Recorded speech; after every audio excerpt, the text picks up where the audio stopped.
So here's what I want to do today, and this all actually ties in.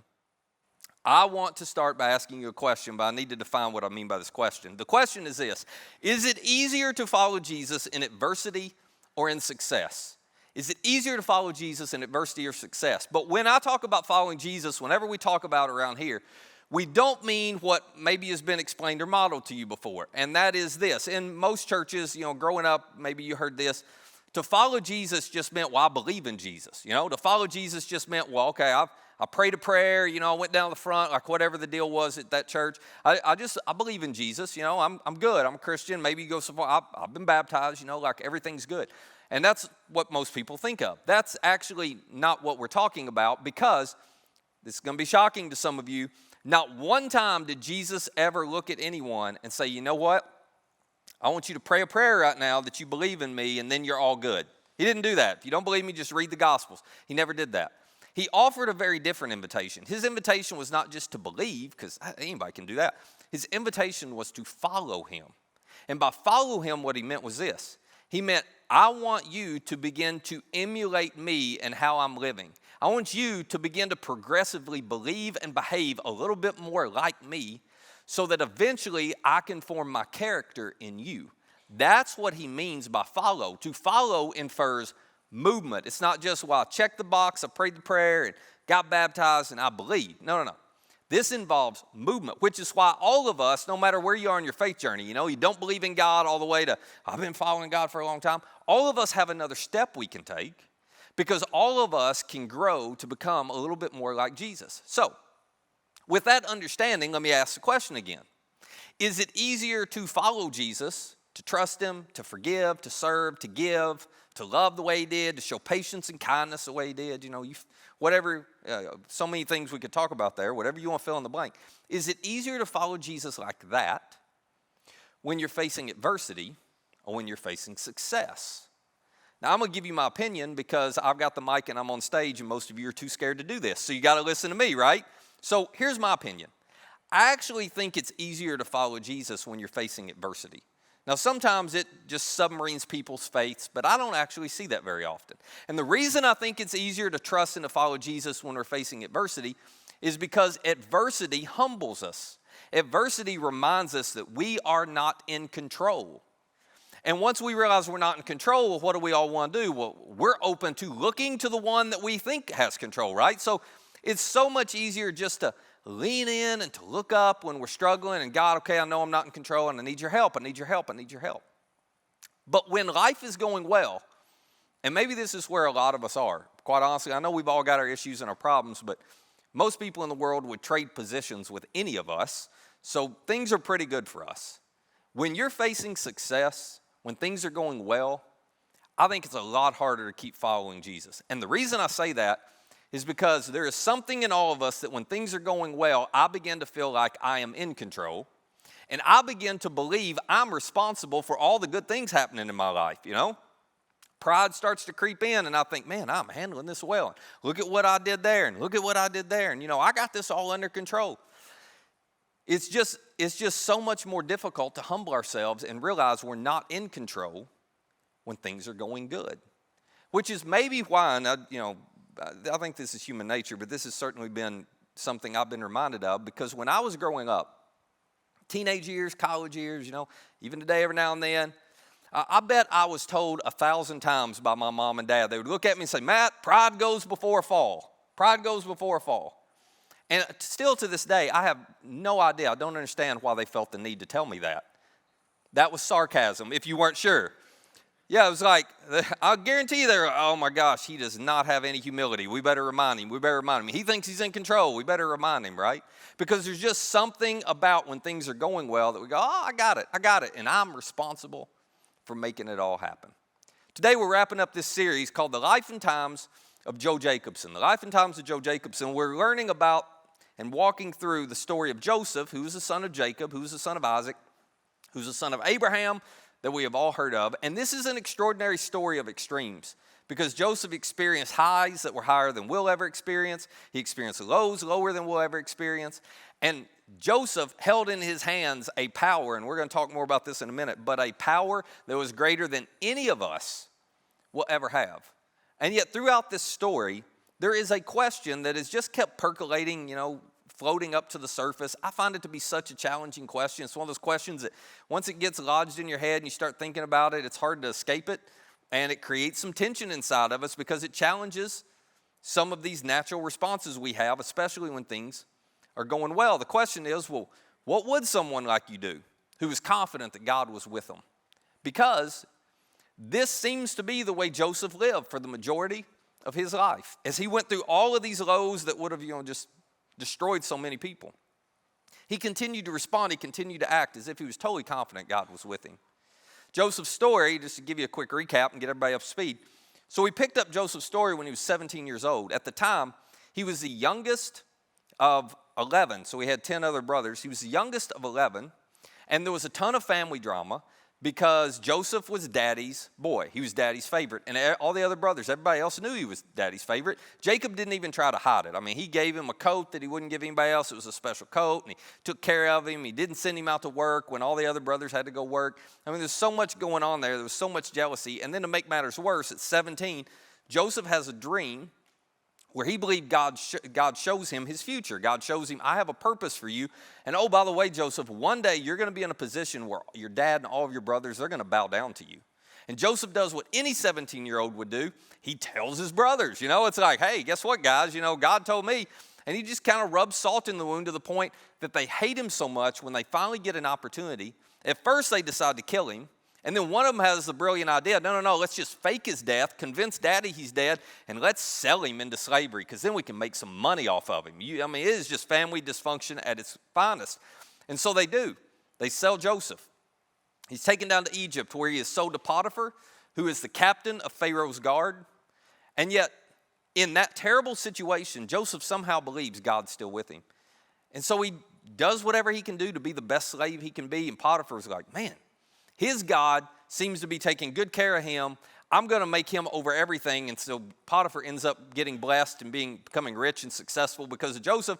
Joseph gets a little better slave quarters. It was not a good trade, but that's pretty much what happened until Potiphar's wife eventually begins to proposition Joseph. Long story we won't go into, but Joseph says no until he insults her so much she accuses him of rape, and then Joseph gets thrown into prison where, again, this guy just feels so unrealistic where he's like, well, I guess I'll be the best prisoner I can be, And the prison warden's like, hey, let me give him some responsibility. So Joseph ends up, running the prison basically for the prison warden. And the prison warden is successful because of Joseph. A little time passes, and we looked at this last week. Pharaoh gets angry with his chief cupbearer and his chief baker. He has them both thrown into prison.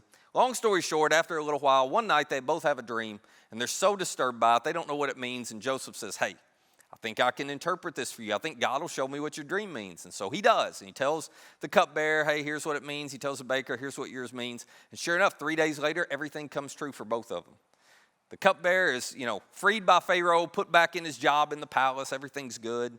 The baker, well, he loses his head, just like Joseph had said, and everything's terrible. But all the dreams, all his interpretations come true. But you find this little line at the end of that part of the story that says, but the cupbearer, he forgot all about Joseph. He wasn't about to try to get him out of prison. More time passes.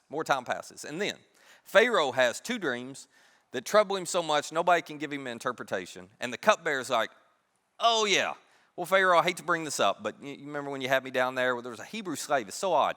Hebrew slave, but he somehow knew what my dream meant. Maybe he'll know what yours means. And they bring Joseph, and it's a part of the story that if you don't understand the context, you're just like, this is so unbelievable, it would never happen.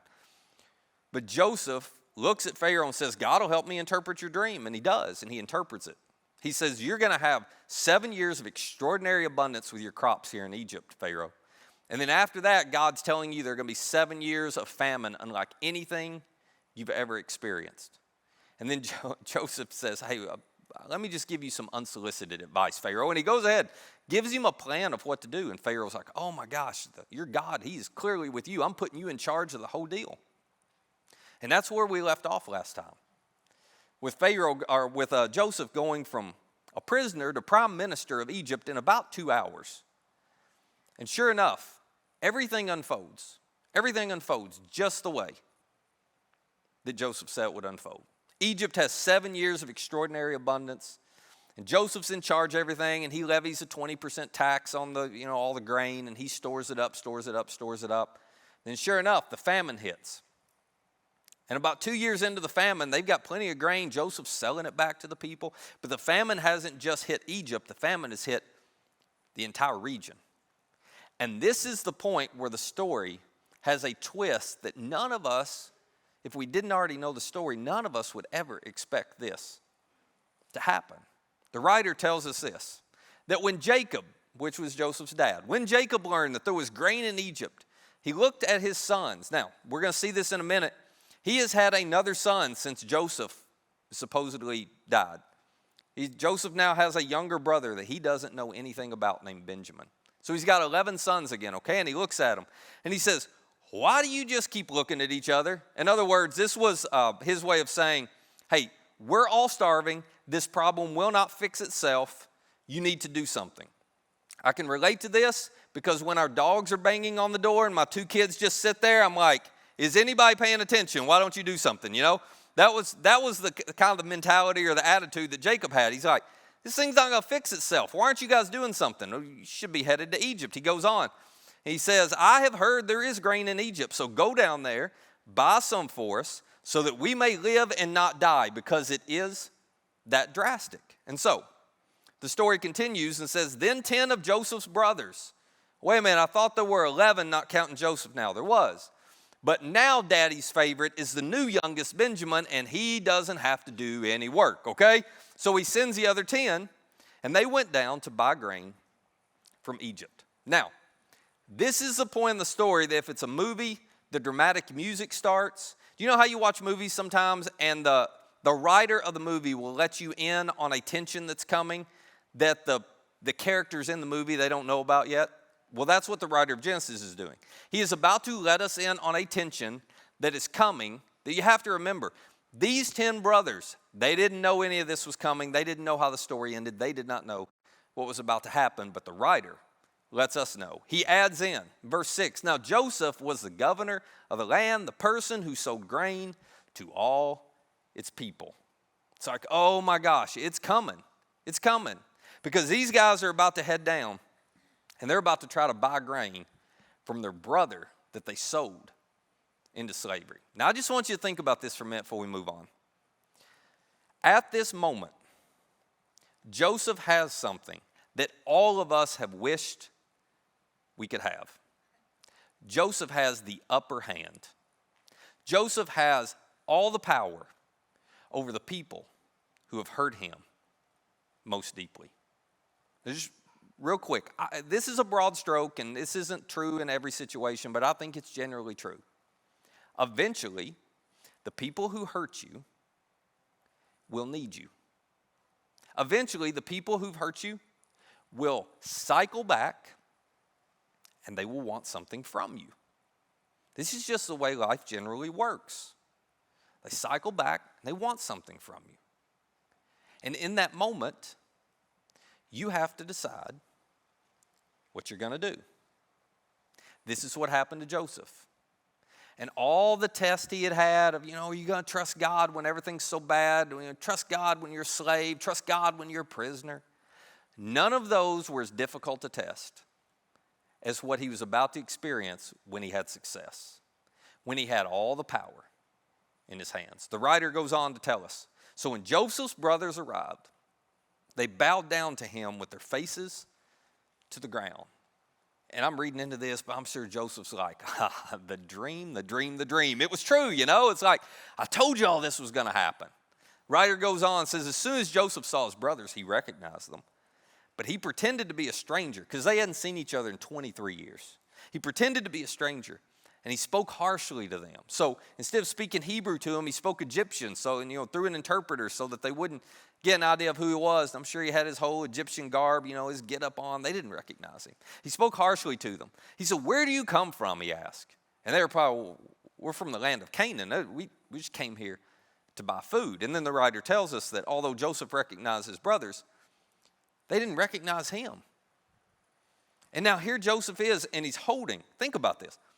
He is holding in his hand all the power to get the payback that any of us would want.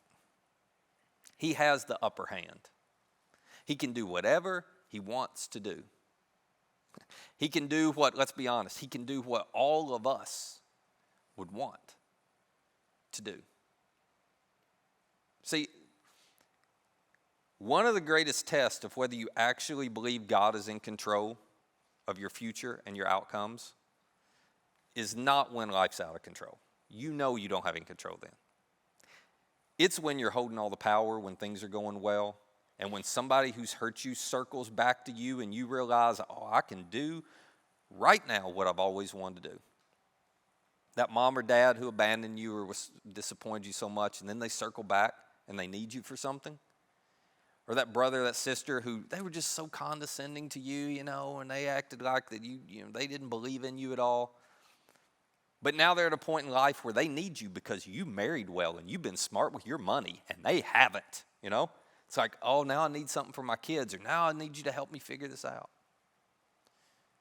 Or maybe it's the ex who just made the divorce so bitter and has just made custody so brutal. But now they're circling back and they actually need something from you, and you're like, can't believe you would ask.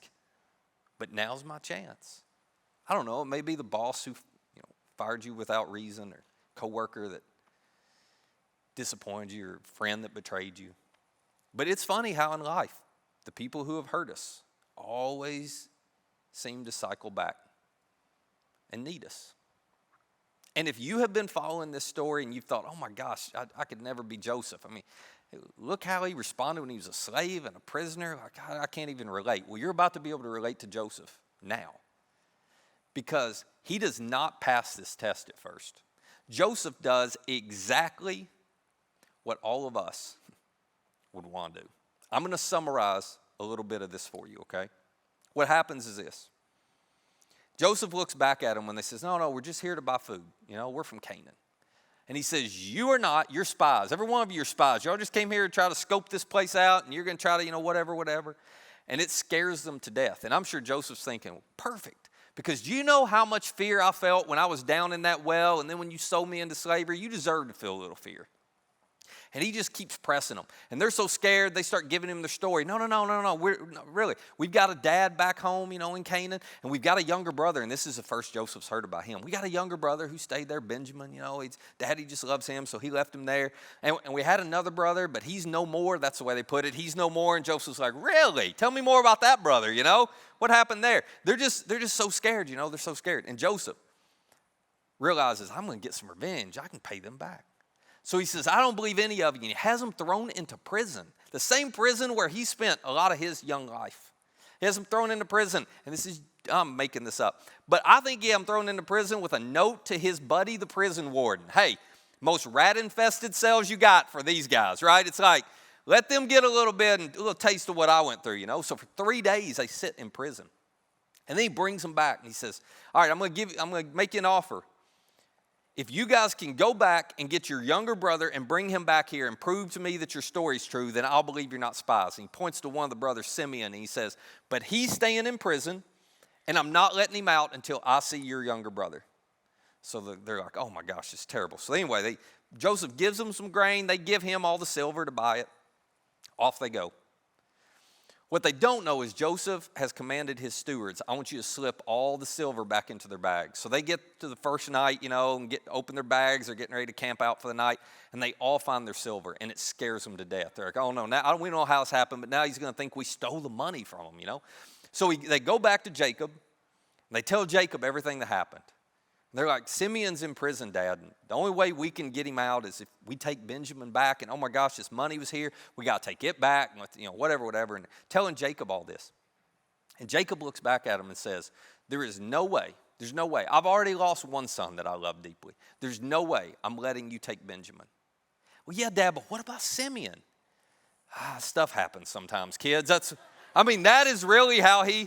It's like, don't love him nearly as much as Benjamin. I'm not trading, It's just unreal. Talk about dysfunction. So anyway, he won't let them go back until time passes, lots of time. And they run out of grain again, and they're about to starve.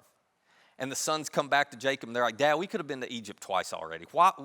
We're going to die if you don't let us go back. And finally, Jacob relents. He says, all right, take my son, take him back. And they start swearing, Dad, we will not let anything happen to him. As a matter of fact, one of the sons, this is so weird, but it's cultural. One of the sons is like, hey, if anything happens to Benjamin, you can kill both my sons. It's like, what? Doesn't seem to be the way to make a promise. But anyway, that's what they do, okay? So they head back. And they take all their silver that, they found in their bags along with more silver, to buy more grain. They take Benjamin, they head back, and they get back there. And when they get back, Joseph has instructed for them to be brought to his house to eat lunch. And now they're really scared. They think, oh my gosh, he thinks we stole the money. So they go up to his steward, hey, this happened. And the steward's like, hey, we're aware, it's okay. So they pull Simeon out of prison, they're all there, and Joseph freaks them out. Again, they don't know who he is. Joseph freaks them out because he has them seated at the lunch table in order of their age, oldest to youngest. And so now they're looking around going, how did he know? What in the world is going on? They're so scared. So Joseph, first time he's ever met Benjamin. He meets Benjamin, whatever. He says, all right, y'all's story checks out. We're going to give you some grain, But he tells his stewards again, hey, I want you to slip all their silver back into their bags. And then Joseph had this symbolic cup. He says, I want you to take my cup. I want you to put it in Benjamin's bag. He's still messing with them, right? So sure enough, next morning they get up to leave. And they've got grain. They think everything's good. Okay, we finally got the family back together. And after they leave, Joseph looks at the captain of his guard. And he says, hey, as soon as they get outside the city gates, I want you to take the police. And I want you to go stop them. And I want you to accuse them of stealing all this. So sure enough, they do. And again, just can you imagine the fear, right?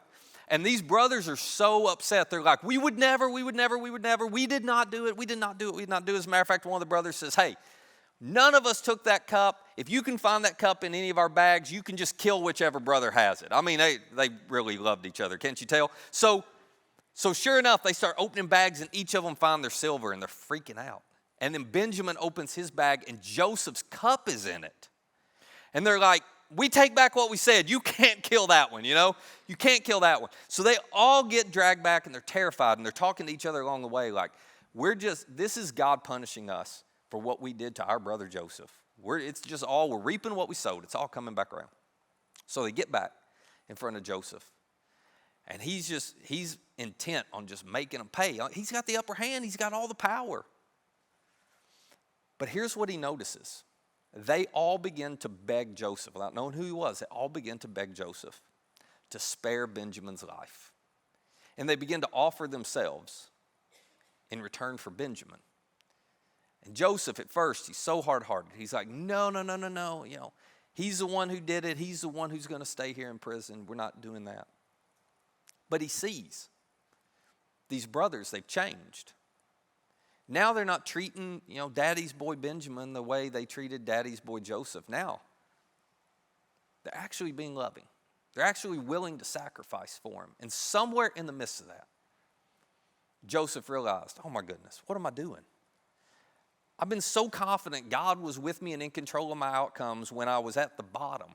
But now I'm at the top and I'm holding all this power. Now I got the upper hand and I'm trying to take matters into my own hands. And so he breaks down and he looks at him and he says, I am Joseph. Is my father still living? Can you imagine the drama in this moment? The writer tells us his brothers weren't able to answer him because they were terrified at his presence. I'm sure they were. Joseph goes on. He says to his brothers, come close to me. It's like, no, you don't believe me. Come here. I'll prove it to you. And when they had done so, he said, I am your brother Joseph, the one you sold into Egypt, to which all the brothers went, oh, that brother. Oh, yeah, we'd totally forgotten. We're so sorry. That was Reuben's idea, by the way, Joseph. I don't know if you knew. It's like, they just immediately, they're terrified, as you would expect. And they start bickering among each other. So Joseph looks at them. And he says, and now do not be distressed. Y'all calm down. Don't be angry with yourselves for selling me here, because it was to save lives that God sent me ahead of you. Somewhere along the way, Joseph was reminded to step back and to remember that in all of his power and all of his success, he still was not in control. and all of his power and all of his success, he should still do what anybody would do who was confident God was with him. And so Joseph does an extraordinary thing. He forgives his brothers, and then he says, I want y'all to go back and get Dad and the rest of the family. I want you to bring them all here. I'm going to give you a place in Egypt to live. I'm going to provide all the food you need. I'm going to take care of you. He's just so extraordinarily generous to the very people who had betrayed him. Now, why do I bring that up? For this reason, and here's where our stories intersect. Because there will come a point, if there has not already, there will come a point when the people who hurt you are going to circle back and need you, and you're going to have the upper hand. You're going to have all the power. You're going to be successful. And you're just like me. You're going to be tempted to believe that you're in control now, that you can handle all the outcomes, that this is your chance for payback. But before you do that, you should ask yourself the question, well, what would somebody like me, with all of this power, all of this opportunity, with all of this success, what would somebody like me do if they were confident that God was with them? And I think Joseph finally teaches us what they would do. You know what they would do?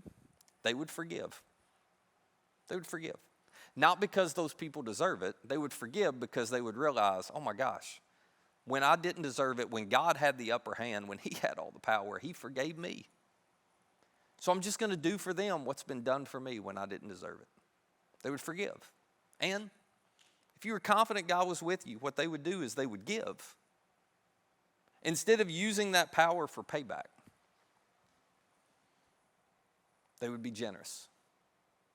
Again, not because the person deserves it, but they would give, they would help. Because that's what our Heavenly Father did for us when we did not deserve it. When he held all the cards, he forgave and he gave. And he still does. So when you're sitting there with all the power, with the upper hand, when life is good, when you feel like, man, I got it rolling, everything's happening, I'm in control, maybe you should pause and remind yourself, no, I'm not in any more control up here than I am or was when I was down here. And maybe, just maybe, what we should do in those moments is to do what love requires us to do. To love those people who have hurt us and now circled back to us, to love them just the way Jesus chose to love us. To do what we would do if we were absolutely confident God was with us. And can I remind you, we are confident. We can be confident because our leader and our king died for us to show us he was for us and to show us he was with us. He showed us exactly what love looks like when you're holding all the cards and you've got all the power. Love looks like serving. Love looks like putting the interest of the other person before themselves. The power is not for your benefit or mine. It's for the benefit of the people around us. So maybe, for all of us who things are great right now, maybe God has us where we are for a purpose. And maybe we need a perspective bigger than just enjoying everything we have. Maybe we need to remember to forgive, to give, to live as if we were confident God was still in control and he's with us. Let me pray for us. Father,